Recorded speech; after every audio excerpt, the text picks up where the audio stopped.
Clinton's worst nightmare, stuns DC with new ruling. Just when Hillary thought she was in the clear, they are dragging her back to face justice. Sorry Hillary, you can try but you will not outrun your past. There are too many crimes littered about for you to make a clean break. Advertisement. According to Politico, 9 months after Hillary lost an epic presidential election, a federal judge is ordering the State Department to go finally find all the emails Hillary Clinton wrote about the Benghazi debacle. What? Do you think Obama's State Department actually looked for Hillary's emails? Not according to the annoyed Obama-appointed judge. U.S. District Court Judge Amit Mehta ruled that the State Department had not done enough to try to track down Hillary's emails related to the assault on the U.S. diplomatic compound in Benghazi, Libya. The tragic attack killed 4 Americans, including the U.S. ambassador to Libya. To date, State has searched only data compilations originating from outside sources, Secretary Clinton, her former aides, and the FBI. It has not, however, searched the one record system over which it has always had control and that is almost certain to contain some responsive records, the state.gov email server, Judge Amit Mehta wrote in his ruling that literally stunned Washington, D.C. insiders. If Secretary Clinton sent an email about Benghazi to Abe, Mills, or Sullivan at his or her state.gov email address, or if one of them sent an email to Secretary Clinton using his or her state.gov account, then State's server presumably would have captured and stored such an email. Therefore, State has an obligation to search its own server for responsive records, continued the Barack Obama-appointed judge. You know it is bad when the Democrats won't cover for you anymore. Look, these guys have to worry about their careers and their reputations. Without official cover from a Democratic administration, they are exposed and could easily be considered co-conspirators. A Justice Department spokesman said ominously, "We are reviewing the judge's opinion and order." Judicial Watch President Tom Fitton, who sued for the records, released a statement saying, Advertisement. This major court ruling may finally result in more answers about the Benghazi scandal, and Hillary Clinton's involvement in it, as we approach the attack's 5th anniversary.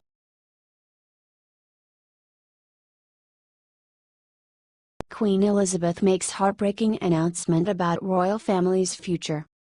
Queen Elizabeth just shocked the world with her official announcement about who will take her place as King and Queen of England, and Prince Charles is not happy. Because he's been passed over, cut from the line of succession. He will not be king, the Queen just announced, and instead his oldest son William and his bride Kate will be the next King and Queen of England. Advertisement. Wow, this is a bit of a shocker. Passing over her own son as Queen Elizabeth officially announces she will pass down her crown to her grandson Prince William and his wife Kate Middleton has got to sting a little bit. Prince Charles is officially out in the British monarchy's line of succession. Her Majesty realized that William and Kate are the future, said a palace insider. She has spent 65 years making sure that the House of Windsor survives, and she sees William and Kate as having the energy and star quality to do the job in a modern world. Queen Elizabeth will always do what is best for the long-term health of the monarchy. Another well-placed source said, with all the drama that has surrounded the royal family over recent decades, Elizabeth realizes the monarchy no longer has the respect and power it once had, another source said. In her eyes, William and Kate are the two people who can turn that around. It is a heartbreaking decision for Prince Charles. According to palace insiders, things have been a bit strained between William and his father since the Queen's decision. But they are slowly getting used to it. Charles' wife of 12 years, Camilla Parker Bowles, however, is said to be happy with the decision because she has had enough of the spotlight for one lifetime. Advertisement. But it is all a moot point for now, as one source said. It's well known that the Queen will never abdicate the throne, and at 91, she is in great health. She intends to live to at least 100.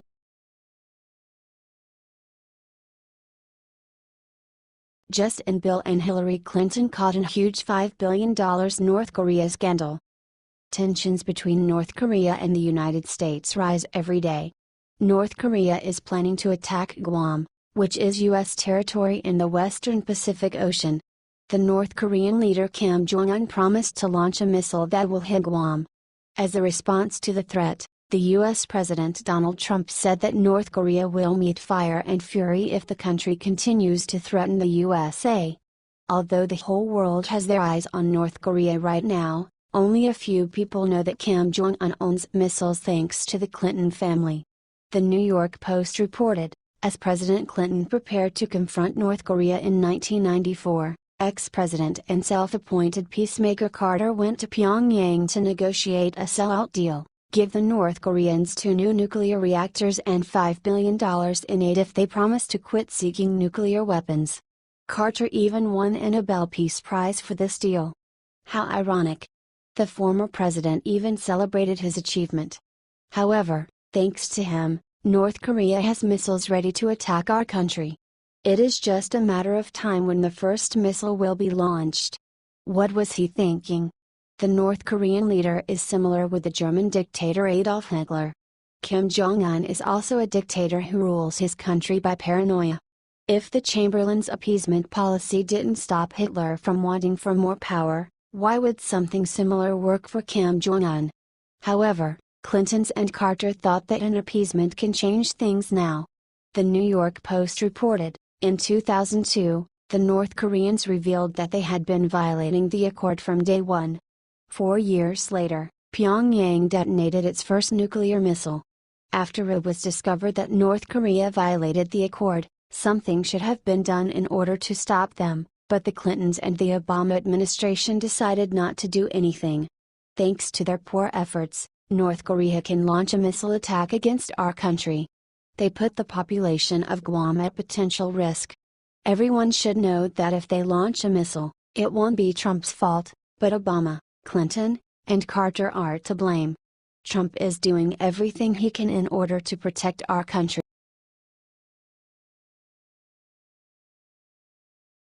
Former Navy SEAL promises big consequences if liberals follow through on threat against Trump. A very important warning was issued on Facebook. This post is going viral because the former Navy SEAL who wrote it tells the truth. The truth about the consequences that may happen if someone tries to remove President Trump from office. We all know by now how the liberals are trying to remove Trump from office. Their effort is getting out of hand. But, according to our Constitution, Congress can only remove a sitting president for his inability to recognize that the Constitution itself, Trump so far, is preserving, protecting and defending us from the multiple threats that we receive. Unlike Obama, who did nothing for 8 years and was left ruling because he was protected by the fact that he is the first black president. Here's what this man wrote: "Let's not forget how the liberals are lately mentioning the Trump rhetoric.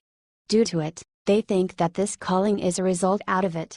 They simply cannot accept the fact that they lost due to the same man they praise for and his experiments. They need to understand that the last thing we actually want is war. But, they also need to understand that in a case like this where threats are floating, something bigger needs to happen. Obama hurt us for 8 years and his time is over." I agree with everything that this man said and I support Trump in everything he decides to do.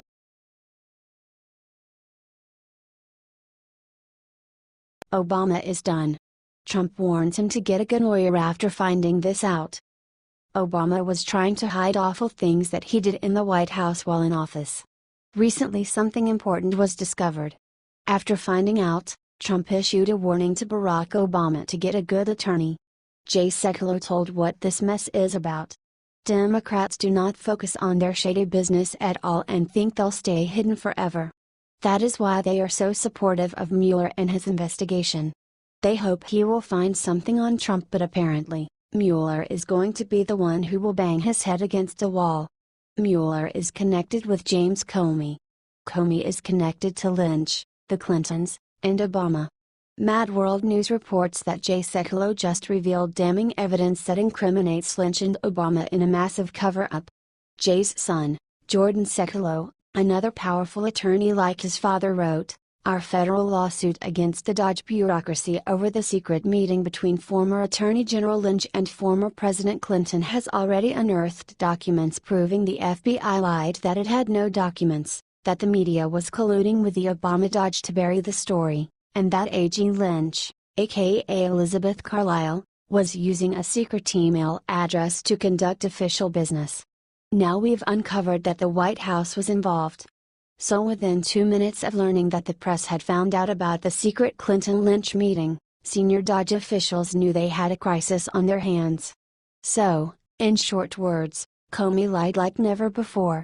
Sekulow found out that they were all colluding to cover it up, and it went straight to Obama's desk as the emails prove. But, this is not ending here. This story is very complicated, and the new evidence suggests that Paige Herwig, who now is Dianne Feinstein's right-hand woman, was working for Loretta Lynch during the meeting. She was the one who redacted all of Lynch's emails to cover up the real reason for the visit with Bill Clinton.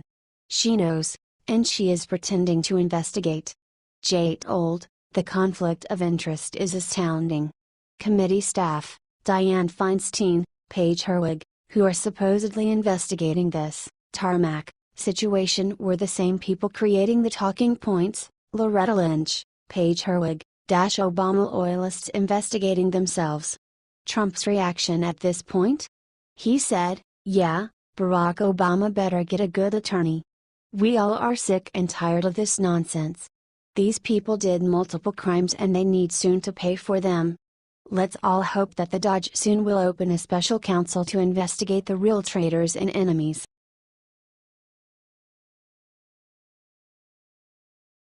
Breaking President Trump sends in U.S. Navy.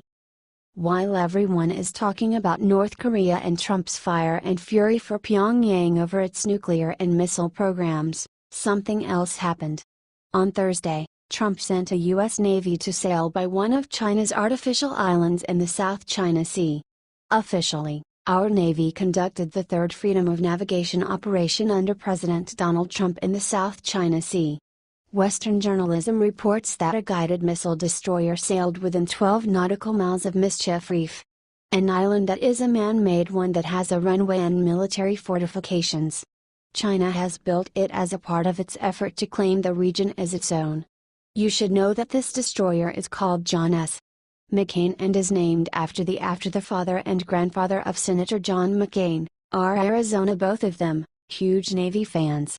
As I said before, this is the third time Trump took action over this problem with China. All thanks to China in the first place due to increasing its military presence in the South China Sea. Also, a U.S. Navy P-8 reconnaissance plane flew nearby to monitor this whole operation. China has scrambled military forces for past challenges but did not this time. This behavior by the United States military is a show of force to promote the militarization in the region, and would very easily lead to accidents on the sea and in the air, Senior Colonel Ren Guoqiang said in an official statement. It has been said from one official that this was planned every single day for the past few weeks. Pentagon, on the other hand, promised to continue the challenges. Its spokesman Major Jamie Davis said in May, "All operations are conducted in accordance with international law and demonstrate that the United States will fly, sail and operate wherever international law allows. We have a comprehensive freedom of navigation operations program that seeks to challenge excessive maritime claims in order to preserve the rights, freedoms, and uses of the sea and airspace guaranteed to all nations under international